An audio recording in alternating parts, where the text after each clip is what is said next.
Okay. It works. I'd say I only have one thing to say, but I'll at least start with this. How the fuck can it be 50 years?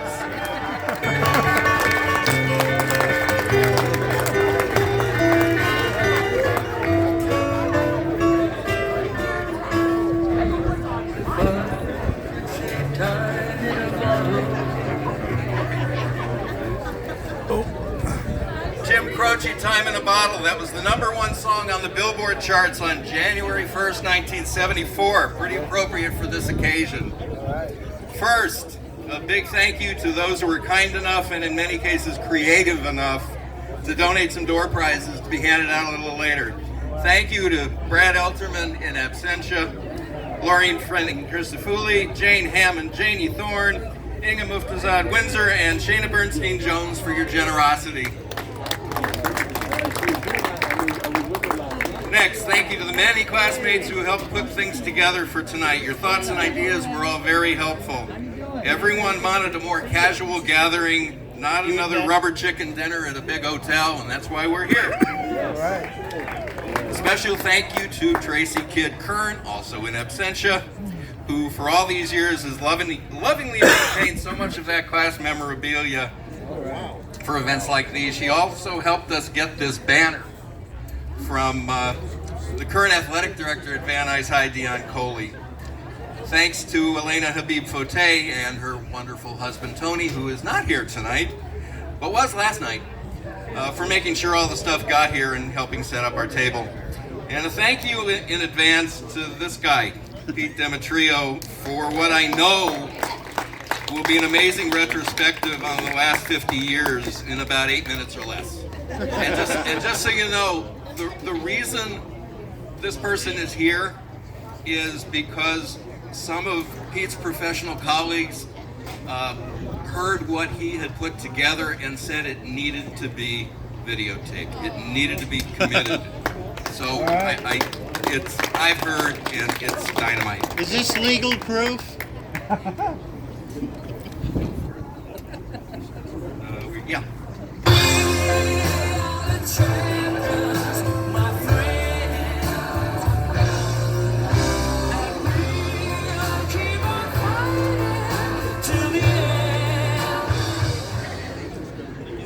Another important thank you, those who have ever served in any capacity in any branch of the military, Army, Navy, Marines, Air Force, National Guard, active or reserve, or any aspect of law enforcement, police, sheriffs, fire department, please stand and be recognized for your service. Whether for months, years, decades, each of you started the day not knowing whether you'd return home in one piece or at all.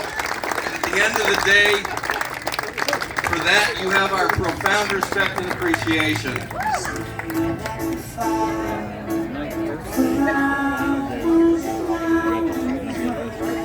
February 28th today, that's my birthday. They didn't communicate. Right. Ask Eileen's husband Bruce about that song. He's got a great story, by the way.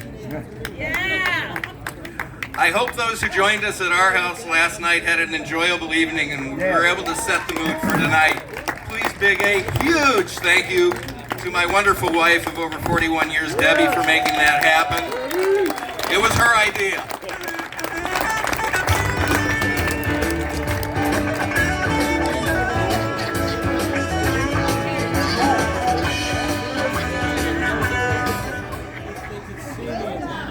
Seems awfully long, but being here today strips away the time factor, just not the aching bones and muscles. You can almost smell the crisp leaves on the quad, or the odor of cigarette of your choice in the bathroom. You can see Mr. Fipe's white lab coat, or Mr. Aronow spread-eagled on a table trying to make a point or just clowning around. You can see and hear VWs, Camaros, Firebirds, and a Chevelle with a 454 engine in the student parking lot. And so as not to be sexist, you can see gymnast Whitney Poe's muscular arms and Tammy Burleson's legs.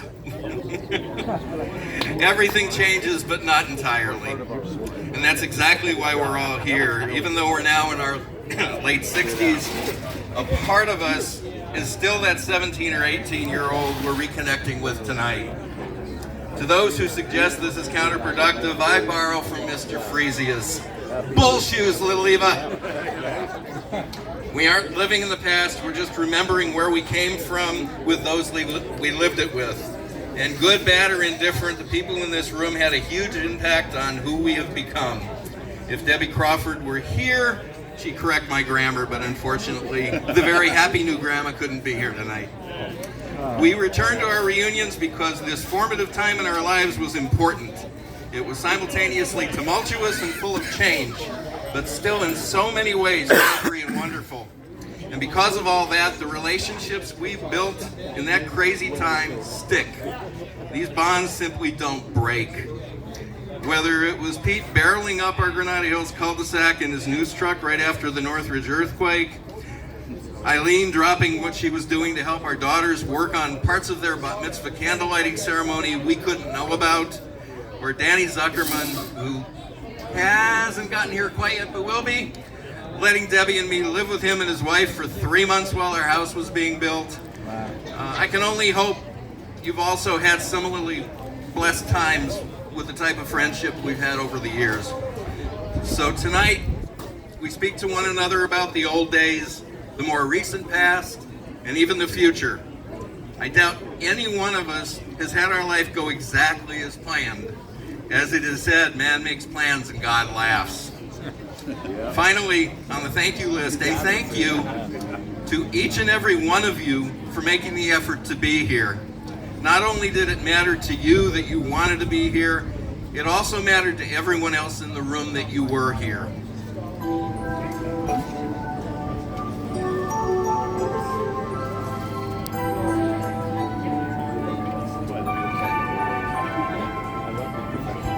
For those who don't remember, that's Missing You by Diana Ross. Real quick, Fred Bloom made me promise not to read out the list of those no longer with us.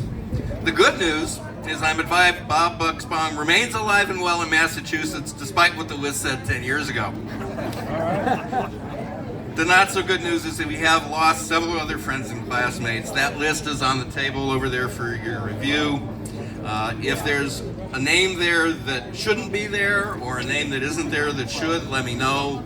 I understand Jeff Teller may need to be added to that list.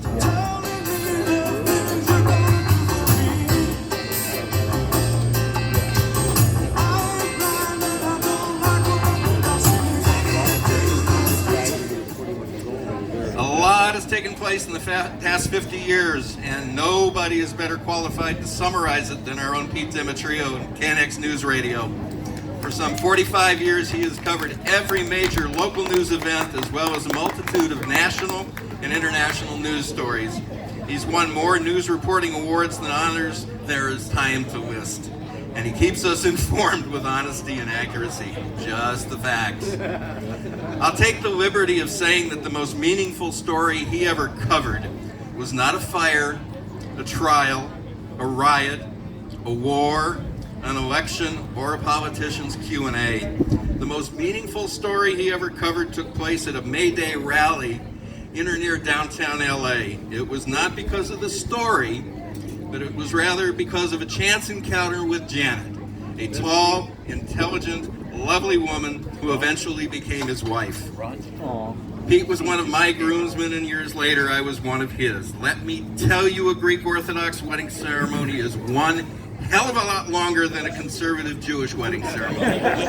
But standing through it all, even if a little wobbly like a weeble, we all got through it. Pete?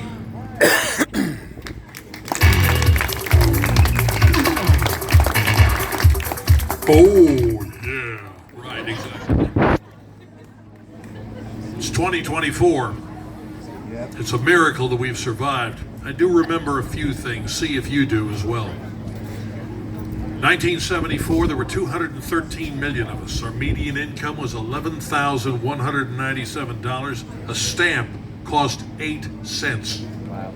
The Dow Jones 30 Industrial Average was at $759. We were 18. A war was ending. Within a draft, Nixon was in charge, but not for much longer. And the prospect of an impeachment of a president was something we had real trouble wrapping our heads around. Little did we know how commonplace it might become in the future. We listened to Roberta Flack, Olivia Newton-John, Elton John, Stevie Wonder, and Paul McCartney's band was on the run. Gas lines were still fresh in our memory. We had trouble thinking about the idea that, good Lord, we're paying 52 cents a gallon for regular gas. We had 3 networks, a little bit of PBS. Cable was something that held up a telephone pole. We saw The Godfather Part 2, The Sting, Chinatown, Blazing Saddles, and yes, we were centurions ready for college, jobs, families, and a future uncertain but rushing toward us at an incredibly great speed. 1984, 236 million. Our median income, $22,400. Gasoline, $1.12 a gallon. A stamp cost 20 cents. The Dow was at 1228. Our former governor was now our president for the second time. And promising an America coming out of a recession, you ain't seen nothing yet. We listened to Michael Jackson without his brothers, the Police, Culture Club, and Pat Benatar and George Benson. And punk and alternative rock was firmly established, if just a little below the radar screen. It was Terms of Endearment, The Big Chill, Tender Mercies, Flashdance, The Year of Living Dangerously. And while America's family was named Huxtable, the blues had a home on Hill Street, which seemed to exist in every urban center in America.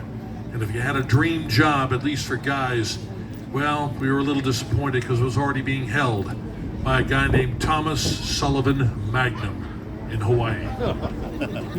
We conducted an Olympic Games at a profit, and believe it or not, some of us are now already buying tickets for LA 28, 1,406 days from now. And the future became computerized as Macs were on sale, and the terms .com, .org entered our consciousness for the first time. 1994, 260 million people, median income 32,000, gas $1.22 a gallon, a stamp cost 29 cents, the Dow was at 3,800, and the future of transportation was spelled SUV. We found out, all of us here, Mother Nature owns the property, we just lease it. A shrug of her shoulders, $25 billion in damage, and people began to think, perhaps for the first time in 144 years that California was a state, maybe it was time to think about leaving this place that seemed to be by turns flooding, burning, rocking, and rioting. We stared in fascination at a white Bronco going up the 405 freeway. Believe it or not, my white Bronco got to OJ's home 10 minutes before he did, and I nearly got smoked by LAPD SWAT as a result. Not knowing that we were on the brink of one of the sharpest episodes of racial and cultural division in 40 years, while at the same time people were worrying about money and jumping on the bandwagon called Wall Street. It was Whitney Houston, Sting, Aerosmith, Ozzy, before he brought his family into the picture, Stone Temple Pilots, and gangster rap brewing under the surface, and MTV was now in charge, making, breaking, showing where the music was going. We learned about a concept called must-see TV. There were a bunch of friends on there, a group of physicians whose ER seemed to be a metaphor for a stress-filled society. It was Schindler's List in Philadelphia. Computers were dominating not only our lives, our homes, our offices, even the White House was online, and we all found out they could catch viruses and spread them like humans, and that spam was more than canned meat and just as distasteful. 2004, the millennium passed. 295 million of us, with more immigrating in than at any time in the next or last century. Our median income, $43,000. The Dow was at 10,300. Gas, $2.23 a gallon. SUVs seemed to be everywhere all at once. A stamp was 37 cents, prompting many of you to say to hell with the post office, let's go to email. And it seemed like 60% of us were on the internet, and every kid 10 and up had a cell phone or a BlackBerry, but one wonders what they were all talking about, or if anyone was really listening to what they were saying. 2014, just 10 years ago, 318 million of us. Our average income, $53,000. The Dow was at 17,000. The price of gas, $3.70 a gallon. except if you lived in California where it was 4:30. And despite all the political and environmental guilt-tripping, mass transit hadn't become popular to 75% of the 4 million people living in Los Angeles. A first-class stamp was 49 cents, and even with that hike, the post office was almost bankrupt. There were 38 million people living in California, not California, but two Californias. There's a first world high-tech, high-income, progressive liberal strip 60 miles wide from west to east and north to south, from San Diego to Santa Rosa. And to the concern of many, including many here, a second and a third world equivalent was existing in the Golden State. 80% of us were on the internet every day. Sometimes it seemed every minute, as we emailed, LinkedIn, Instagrammed, Googled, Facebooked, or Twittered our way through our daily lives in an effort to keep abreast of news, information, economics, the lives of coworkers, family, friends. And despite all that communication and all that power that was packed into the apps on a phone, you had a nagging feeling in your mind that somehow we weren't keeping up with something. The music is old and new. Our generation rockers had gray, in some cases white hair, or none at all. And the younger crew, like James Blunt, Beyonce, Katy Perry, Pharrell, Taylor Swift, and Adele, transcended radio and CDs and MP3s and MTV, and they came into our smartphones via apps and podcasts. On TV, everybody was preoccupied with who in America could sing or dance or had talent or was being chased by detective teams or zombies. And of course, there was always football and who was the leader of what dynasty. And it seemed that every movie that wasn't a part of the Marvel or DC universe had a fantasy component or special effect that left you gasping at the reality or deafened by the sound, so much so that you forgot what the hell the plot was of the movie. It hasn't changed. It's only gotten worse. And there are more sequels, if you would, to come. And in politics, let me clear my throat. You really want to go there? We'll go there. And in politics, divisions seem to intensify, with the systems beginning a spiral, which was a precursor of an inefficient, polarized screaming match with legislators passing laws without thought, writing checks based on hyped or hypothetical financial reserves, and at the same time they were hoping to promote upward or retired before they got caught doing something. September 14th, 2024, you're here, we're here, along with 337,105,755 fellow Americans. 39,500,000 in California, the U.S. average income $59,000, California $73,320. But why the hell can't we afford anything? Why are we up to our ears in credit and debt? The Dow Jones, $41,398. Gas, $3.23 a gallon on average. But thanks to Governor Hairgel and the legislature, the State Air Resources Board, and every environmental Nazi in the world, California is paying $4.76 a gallon. What's your point?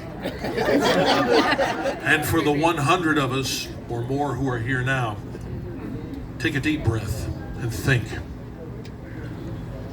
We've survived enough societal chaos in the last 10 years, let alone what may come in the next 51 days, given the zero-sum deathmatch attitude which dominates the political system, to give us all gray hairs, a little higher blood pressure than normal, a somewhat cynical view of people, whatever gender or identifying pronoun you want to assign to them, who supposedly are in control of this city or state or nation or religion or culture.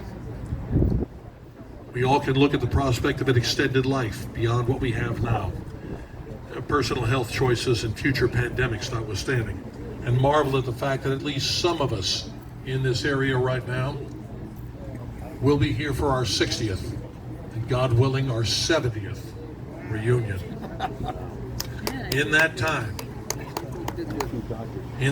we'll continue to watch, observe, and participate in this world, by emails, phone calls, texts, Facebook, Instagram, X, Zoom links, television, cable, streaming, even that most antiquated but life-embracing concept, personal contact.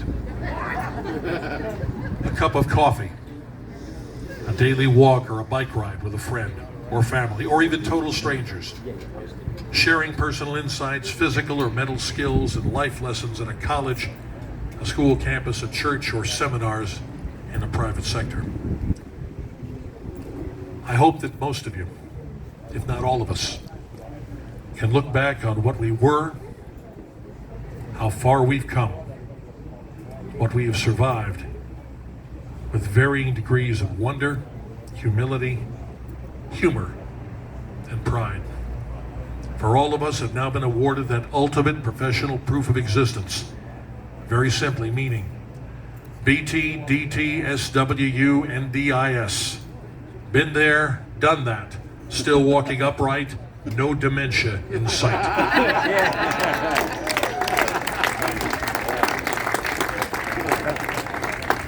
Unlike some of you, you've had a broader life and employment experience than I have, and I envy you for that. I've only had one profession in the last 50 years.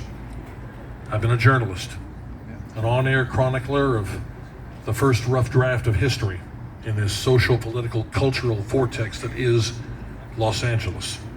Don't get me wrong, I still feel good about and at times embrace the concept of the future and the people who are in it, us included. Remember, we have seen the tide rise and fall. We have watched the culture changes for worse and better. Recognize that in the end, even if a reset button is pushed on our culture or economy or both, we still retain, all of us here, a core of personal strength and knowledge. And we can still be the people who will help to steer this world into a brighter age. For we have now acquired the most valuable gift of all, life experience. And with a few gray hairs on our head, we can smile at the statements that young people shout and say all the time, look at them and go, I remember when I thought the way you do and with what you're saying. You'll be surprised what 50 years and getting a little skin in the game will do to you, to all of you. God bless you for being here.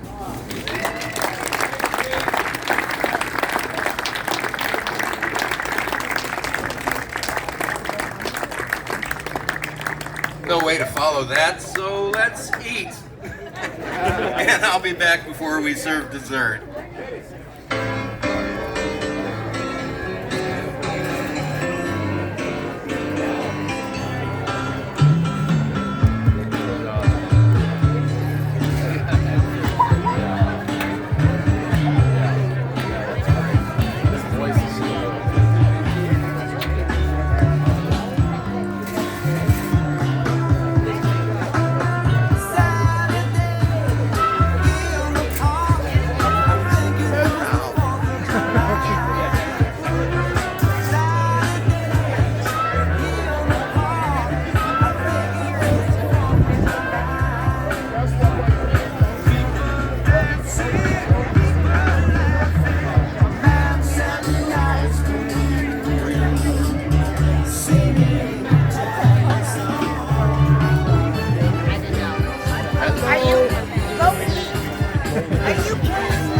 Okay, if you're doing this, I'm on number 2.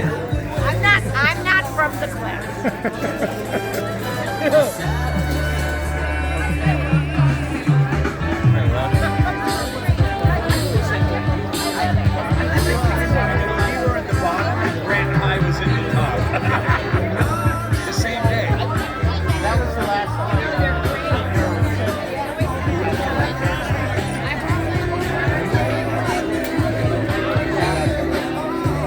Ron, knock it off and sit down and let's talk. All right. Ron,